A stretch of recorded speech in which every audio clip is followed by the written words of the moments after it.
మీ పిల్లల డాక్టర్ కళ డబ్బు వల్ల ఆగిపోవద్దు. కేవలం 18 లక్షల నుంచి ఎంబీబీఎస్ విదేశాల్లో.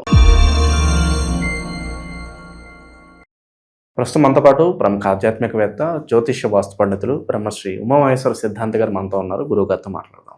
నమస్కారం గురుగారు. ఆయుష్మాన్ భవ.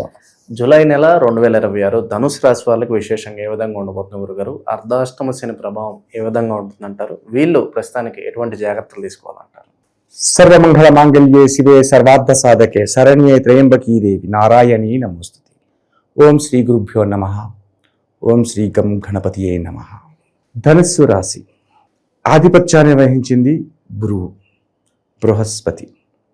గురువు అనగానే దేవతలకే గురువు, దేవతలకు గురువు అయ్యాడు అంటే విజ్ఞతా విధానాలు ఎలాగుంటాయి? దేవతలకే గురువు అయినప్పుడు ఇంద్రుడికి కూడా గురువే. అటువంటి విధానం అంటే అతి శక్తి సామాన్యమైనటువంటి గురుగ్రహం. అయితే మొన్న 2వ తారీఖు నాడు గురుగ్రహము ఉచ్చస్థానమైన కర్కాటక రాశికి ప్రవేశించింది. కర్కాటక రాశికి ప్రవేశించిన గురువు ఎవరిని చూస్తున్నాడు? చంద్రుని చూస్తున్నాడు. చంద్రుడు ఏడన్నాడంటే ఎక్కడున్నాడయ్యా? ధనస్సు రాశిలో ఉన్నాడు. ధనస్సు రాశికి ఆధిపత్యాన్ని వహించింది ఎవరు? గురువే. మీనరాశికి ధనుసు రాశికి అధిపతి గురువే. ఈ యొక్క గురు చంద్రులు ఎప్పుడైతే మిళితంగా దృష్టి ఉందో రాజయోగం అని చెప్పేసి మనం చెప్పుకున్న దాంట్లో రాజయోగ విధానం వస్తుంది. అత్యంతమైన శుభ ఫలితాలు ఇస్తుంది. సరే, అత్యధికమైన శుభ ఫలితాలే ఇస్తుంది, అత్యధికమైన యోగదాయకమైన స్థితి కలుగుతుంది. ఈ యొక్క గురుస్థానాన్ని చంద్రుణ్ణి ఎవరు చూస్తున్నారయ్యా? కేతువు చూస్తుంది. కేతువు చూస్తుంది. ఈ యొక్క గురుస్థానానికి ఆధిపత్యాన్ని వహించినటువంటిది ఈ యొక్క రాశి వారికి అర్ధాష్టమ శని ప్రభావం అనేది ఉంది. శని ఆడు ఉన్నాడు, మీనరాశిలో ఉన్నాడు అంటే 4వ స్థానంలో అర్ధాష్టమ శని అంటారు. ఈ అర్ధాష్టమ శని అనేది చాలా ఇబ్బందికరమైన స్థితి. ఎంతటి రాజయోగం ఉన్నా ఇక్కడ మానవ మాతృలు అన్నవాళ్ళు, నువ్వు నేను అన్నవాళ్ళు అంటే రాజీ పడతాం, అయ్యో పాపం అంటాం. నిర్దిష్టత కలిగినటువంటి గ్రహ విధానములు తప్పు చేయు. ఎవరి డ్యూటీ వాళ్ళకి సక్రమంగా చేయాలి. శని ఇవ్వవలసిన ఫలితంలో శని ఇవ్వవలసిందే, అది ఏమైనా తప్పదు. ఏలినాటి శని ప్రభావం వల్ల హరిశ్చంద్రుడు అంటారు, వాడే ఇబ్బంది పడ్డాడు. నలదమయంతుల కథలో నలుడు మహారాజు చక్రవర్తి ఆయనే ఇబ్బంది పడ్డాడు. అంతటి వారికే తప్పని ఇబ్బందులు అల్పులము, మానవ మాతృము, చిన్న జీవితం కలిగిన వాళ్ళము మనమెంత. కాబట్టి ఈ యొక్క ధనస్సు రాశి వారికి యోగదాయకమైన స్థితిగతులు గతములో పొంది ఉన్నను కూడా ఈ అర్ధాష్టమ శని ప్రభావం వల్ల కొన్ని ఇబ్బందులు తప్పవు. వస్తాది అనుకున్నది చేతిదాకా వచ్చి ఆగిపోవడం జరుగుతుంది. చేతిదాకా వచ్చి ఆగిపోవడం అనేది జరుగుతుంది. నిరాశకు, నిస్పృహకు గురవుతారు. అటువంటి విధానాలు ఈ యొక్క అర్ధాష్టమ శనిలో వస్తాయి. ఇక ధనుసు రాశిలోని వ్యాపార రంగంలో ఉన్న వాళ్ళు ఉన్నారు. గతంలో వ్యాపారాలు చేశారు. రియల్ ఎస్టేట్ చేసింది కూడా వ్యాపారమే, కన్స్ట్రక్షన్ చేసింది వ్యాపారమే, ఓ సిమెంటు చేసింది వ్యాపారమే, ఓ పెట్రోల్ బంకు వ్యాపారమే, ఆయిల్కి సంబంధించింది మంచి నూనె, కోకోనట్ ఆయిల్, ఇటువంటివన్నీ చేస్తే కూడా వ్యాపార రంగానికి ఉంది. ఈ వ్యాపార రంగంలో ఉన్న వారికి ఉంది. అర్ధాష్టమ శని ప్రభావం ఉన్నవాళ్ళు 30 సంవత్సరముల లోపల ఉన్న వరకు నష్టపోతారు. 30 సంవత్సరాల నుంచి దాటి ఓ 35-40 సంవత్సరాల వయసు ఉన్న వారికి నష్టదాయమైన పరిస్థితి కాదు, సమతుల్యమైన వ్యాపారం జరుగుతుంది. అలాగే ఒక 50 సంవత్సరముల వయసు దగ్గరగా ఉండి 45-50 సంవత్సరముల వయసు దగ్గరగా ఉన్న వాళ్ళకి ఏ విధమైన అర్ధాష్టమ శని ప్రభావం చూపించదు.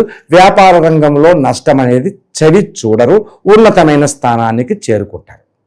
అటువంటి పరిస్థితులు ఉంటాయి. అయితే చంద్ర కేతువుల విధానము వలన జరుగుతున్న పరిస్థితి ప్రభావం వలన ఏం జరుగుతుందయ్యా అన్నది చూసుకోవాలి. ఏం జరుగుతుంది? భార్యాభర్తల మధ్యన అవగాహన రాహిత్యాన్ని ఏర్పరుస్తుంది.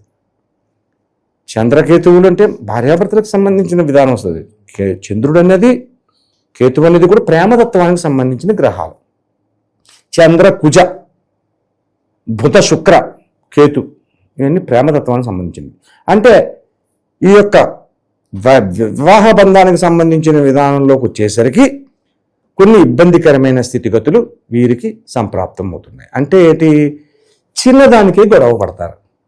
అలాగని చెప్పేసి విడాకులు తీసుకుందాం, విడిపోదాము, మాకు ఇదవుతుంది, ఈ మాట నాకు నచ్చలేదు అనేటటువంటి రాదు, అంతవరకు వెళ్ళదు. కానీ ఏంటంటే మనశ్శాంతిని కోల్పోయే విధంగా ఉంటుంది. ఏముందండి, భార్యాభర్తలు ఇద్దరు గొడవపడి ఎడమొహం పెడమొహం అంటే ఏముంది, కొద్దిగా ఇబ్బందికరమైన స్థితి పొందుతారు.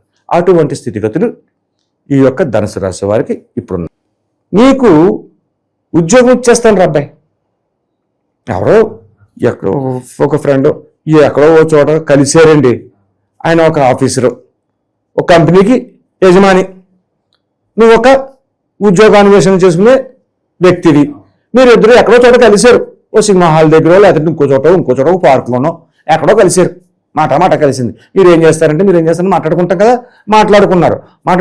నేను ఉద్యోగం గురించి మతిపోతుందండి, నాది చాలా దారుణంగా ఉందండి. హే బ్రదర్, నువ్వేం బాధపడకు, నేను కంపెనీ అదే ఇదిగో నా విజిటింగ్ కార్డ్. కరణమూడు సినిమాలో చిరంజీవికి రావు గోపాలరావు గారు కార్డు ఇచ్చింది విష్ణుమూర్తి చేతిలో విష్ణు చక్రం,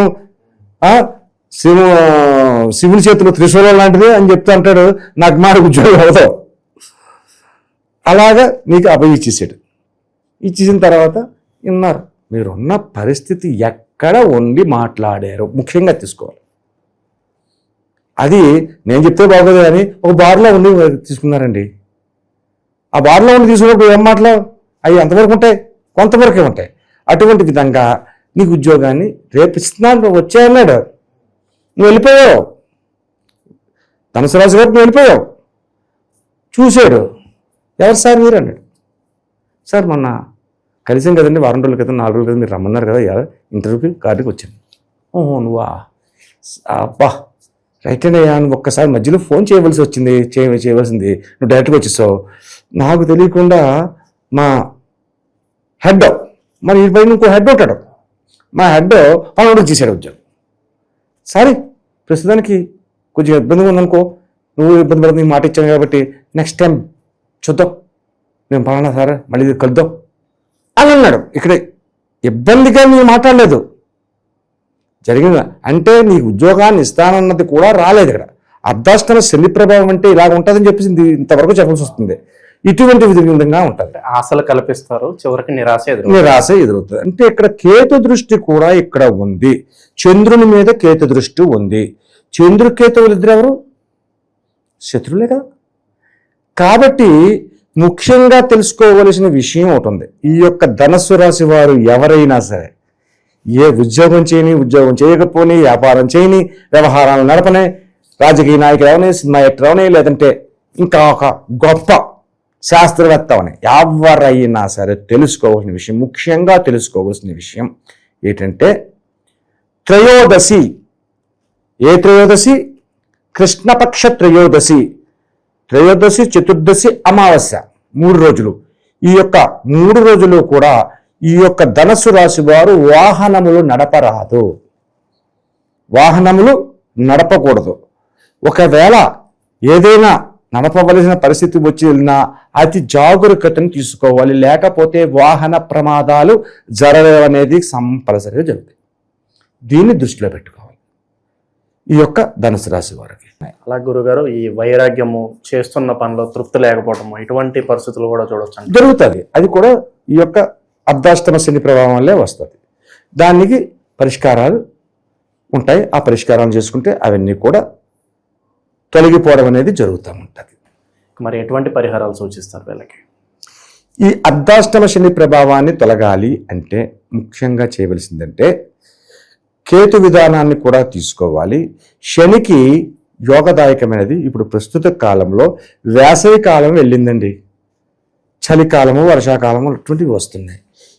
అర్ధాష్టమ శని ప్రభావానికి ముఖ్యంగా ఇవ్వాల్సింది ఏంటంటే బిచ్చగాళ్ళు, యాచకులు ఉంటారు, నల్లటి దుప్పటిని ఒక 5గురికి 5 నల్లటి దుప్పట్లు కొనండి.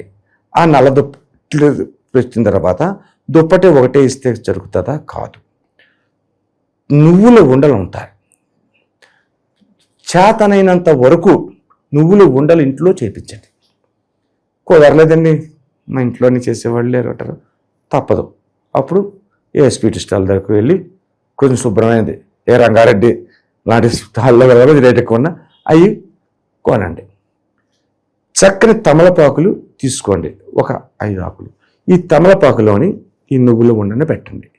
ఈ నువ్వుల ఉండని పెట్టిన తర్వాత దాని మీద కొద్దిగా 5 ఇస్తున్నారు కదా, దుప్పటి మడత పెట్టండి. ఇంటికాడ శుభ్రంగా 5 దుప్పట్లు అలా పెట్టి 5 ఆకుల్లో 5 వంటలో పెట్టండి. కొంచెం నీళ్లు చల్లి శనేశ్వరుని ధ్యానం చేసుకుని నా పంచాంగంలో ఈ శనేశ్వర స్తోత్రం ఉంటుంది, అది చదువుకుని చెప్పుకుని నీళ్లు చదివించి ఆయన్ని ఓం శని దేవాయ నమః అన్న పదాన్నైనా సరే చెప్పి మనసులో ఉన్న కోరికని నాకున్న ఒడిదుడుకులు లేకుండా కష్టాన్ని కలగకుండా కాపాడవయ్యా అని చెప్పేసి రొక్కి ఎంతో కొంత దక్షిణ మీకు తోచినది. ఎందుకంటే ధనం మూలం మిదం జగత్. నువ్వు ఎంత చేసినా లాస్ట్ వచ్చేసరికి రూపాయల దగ్గరికి వస్తాయి. ఆ రూపాయల్ని అందులో 5 రూపాయలు పెడతావు, 10 రూపాయలు పెడతావు, నీకు తోచినది. ఈ యొక్క దుప్పటికి పూజ చేసే ముందే పసుపు బొట్టు పెట్టండి. బొట్టు పెట్టి ఆ దుప్పటిని ఈ ఉండని ఈ దక్షిణని తీసుకుని వెళ్ళి అక్కడ కూర్చున్న చెట్టు కిందే ఉంటారో, గుడి దగ్గర ఉంటారో, బిచ్చగాళ్ళు ఉంటారు. చాలామంది గృహము లేకుండా ఉండి ప్లాట్ఫారం మీద పడుకున్న వాళ్ళు కూడా ఉంటారు. కప్పుకోవడానికి సరైన దుప్పడే ఉండదు, ఏముండదు. వాళ్ళకి ఇవ్వండి, చేతిలో పెట్టండి, బాబు ఈ దుప్పటి కప్పుకో అని చెప్పేసి ఒక 5గురికి. నీకు ఇంకా ఎక్కువ ఉందా 90ఊరికి, నీకు ఇంకా ఎక్కువ ఉంది 19 మందికి, శనికి సంబంధించిన సంఖ్య కాబట్టి. లేదు అధమం 5గురికి అది ఇవ్వండి. ఇచ్చిన తర్వాత ఇంటికి వచ్చి ముఖ్యంగా తల్లిదండ్రులు ఉంటే తల్లిదండ్రుల పాదాలకు నమస్కరించండి. తల్లిదండ్రుల పాదాలకు నమస్కరించారు. ఇప్పుడు అయ్యప్ప మాల వేసుకుని వెళ్ళినా కూడా అయ్యప్ప స్వామి పూజ జరిగిన వెంటనే స్వామి తల్లిదండ్రుల పాదాలకు నమస్కరిస్తారు. అక్కడ ఉన్నతమైన స్థితిని కలిగించేది తల్లిదండ్రులు కాబట్టి తల్లిదండ్రుల పాదాలకు నమస్కరించుకోండి. ఈ కార్యక్రమం అయిన తర్వాత ఇంటికి వచ్చిన తర్వాత డైరెక్ట్గా అరుగు వచ్చేకూడదు. బయట నీళ్లు పెట్టించి కాళ్ళు చేతులు ముఖము కడుక్కుని లోపలికి రావాలి. అప్పుడు ఈ రకంగా మీరు చేస్తే ఈ యొక్క అర్ధాష్టమ శని ప్రభావం వల్ల వస్తున్న విపరీతమైనటువంటివన్నీ కూడా పొలుతాయి. అంటే ఇలా దానం చేస్తే ఒకటే సరిపోద్దండి అని అంటారు. కాదు, ఈ దానము చేయాలి ఒక శనివారం నాడు. అలాగే సోమవారాలు ఎన్ని వారాలైతే ఉన్నాయో అన్ని వారాలు ఈశ్వరాభిషేకాన్ని మరిచిపోకుండా చేయించాలి. ఈశ్వరాభిషేకం చేసిన నాడు నిరాహార దీక్షగా ఏమి ఉండక్కలేదు. మధ్యాహ్నం భోజనం చేయండి, సాయంత్రం ఉపవాస దీక్ష పాటించండి. అలాగే నీసు మాంసములను ముట్టరాదు. ఈ రకంగా చేసుకుంటే అర్ధాష్టమ శని ప్రభావంతులకి ధనుసు రాశి వారికి ఉన్నతమైన స్థానాన్ని జరుగుతారు. భార్యాభర్తల మధ్యన వస్తున్న కలతలు తొలుగుతాయి. అలాగే వాహన ప్రమాదాలు సంప్రాప్తమవుతున్నాయన్న దానికి కూడా ఈ యొక్క రెమెడీ వల్ల అది తొలుగుతుంది. ఈ రెమెడీతో పాటు ఈశ్వరాభిషేకం చేయడం అనేది జరుగుతుంది. అలా చేయండి. అర్ధాష్టమ శనికి సంబంధించి మంచి మంచి విశేషాలు తెలియజేశారు గురుగారు. ధన్యవాదాలు. ఆయుష్మాన్ భవ.